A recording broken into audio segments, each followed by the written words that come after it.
Guys এটা Honor 600 Pro। হ্যাঁ, দেখতে অনেকটাই আপনি যেটা ভাবছেন সেটার মতো, বাট এটা এমন একটা ফোন যা সম্পূর্ণ ভিডিও দেখলে বুঝতে পারবেন আর বলবেন ভাই ভাই এটা তো আইফোন থেকে বেটার। হ্যাঁ ভাই সত্যি। আজকের এই ভিডিওতে এটার প্রাইস, ক্যামেরা, পারফরমেন্স মানে সবকিছুই একদম বিস্তারিত জানতে পারবেন। তাই আর দেরি করছি না, চলুন শুরু করি আজকের ভিডিওটি। তো ভাই আমি আপনাকে শুরুতে যে ব্যাপারটা নিয়ে বললাম, ফোনটা দেখতে একদমই লেটেস্ট আইফোন 17 Pro Max এর মতন লাগছে।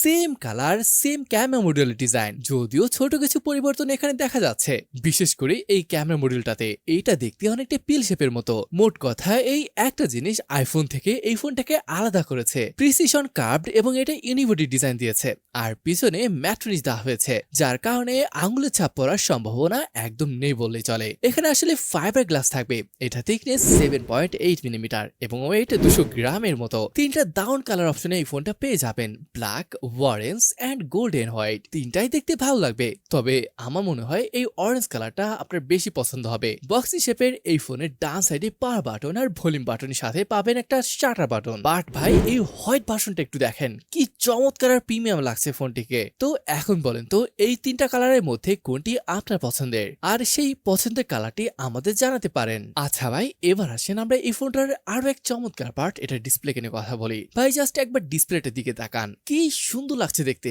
এর বেজেল গুলো কতটা পাতলা করা হয়েছে, চার পাঁচটায় একদমই সিমেট্রিক্যাল, অর্থাৎ একদমই সমান সাইজের। আর অনার দাবি করছে এটাই মার্কেটে নাকি সব থেকে ন্যারো বেজেল ওয়ালা ডিসপ্লে। এটা থিকনেস মাত্র 0.98 মিলিমিটার, মানে খুবই পাতলা বেজেল ওয়ালা ডিসপ্লে হবে এটি। আর বিস্তারিত আপনাকে ডিটেল ভিডিওতে জানাবো। আচ্ছা ব্যাটারি বললে এখানে ব্যবহার করা হয়েছে 7000 mAh এর বিশাল ব্যাটারি, সাথে রয়েছে 80 ওয়াটের অ্যাডাপ্টার। এছাড়া 50 ওয়াটের ওয়্যারলেস এবং 27 ওয়াটের ওয়ার্ড রিভার্স চার্জিং ব্যবস্থা রাখা হয়েছে। আসলে এটা ভালো একটা ব্যাপার, বড় ব্যাটারি হয় আমরা যে কোনো প্রয়োজনে অন্যান্য ফোন বা দরকারি জিনিস চার্জ করতে পারবো। ওকে গাইস, এবার যদি প্রসেসর মানে এটার পারফরমেন্স বলি, এখানে ব্যবহার করা হয়েছে স্ন্যাপড্রাগন 8 এলিট ফ্ল্যাগশিপ প্রসেসর, আর এটার আন্তর্জাতিক স্কোর 2.6 মিলিয়নের মতো আসে, যার মানে হলো আপনি এখানে যে কোনো গেম খুবই স্মুথলি খেলতে পারবেন, এখানে কোনো প্রবলেম দেখছি না। ওএস নিয়ে বললে এখানে রয়েছে magic OS 10 based on Android 16, আর এটার ইউআই পাবেন খুবই চমৎকার। এছাড়া এখানে অনারের প্রচুর এআই ফিচার রয়েছে, যেগুলো সম্পর্কে আমরা ডিটেল ভিডিওতে জানাবো। আপনি যদি সাইডে বাটন হোল্ড করে রাখেন তাহলে দেখবেন এআই অ্যাসিস্ট্যান্ট অন হয়ে যাবে। এছাড়া এখানে আপনার প্রয়োজন অনুযায়ী অ্যাপ সেট করতে পারবেন এই বাটনটাতে।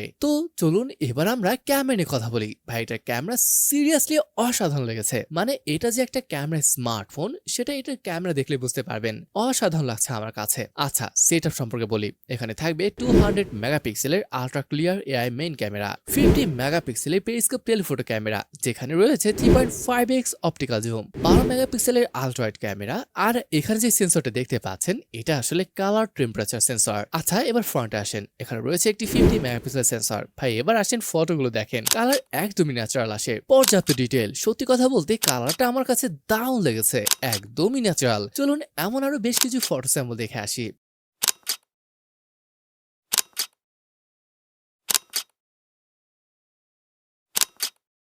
ওকে, ভিডিওগ্রাফি নিয়ে বললে এখানে আপনি 4K 60 এফপিএস শুট করতে পারবেন, আর এটা পারফরমেন্স কিন্তু অসম ছিল।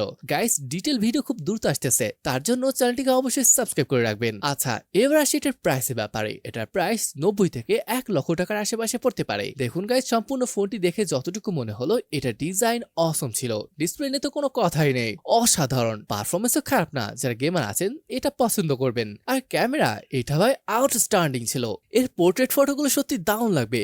ওভারঅল ফোনটি আপনার কাছে কেমন লাগলো তা কিন্তু কমেন্ট করে জানাতে পারেন। তাহলে এই ভিডিওটি এখানে শেষ করছি, দেখা হবে পরের ভিডিওতে। ততক্ষণ পর্যন্ত ভালো থাকুন, সুস্থ থাকুন, আল্লাহ হাফেজ।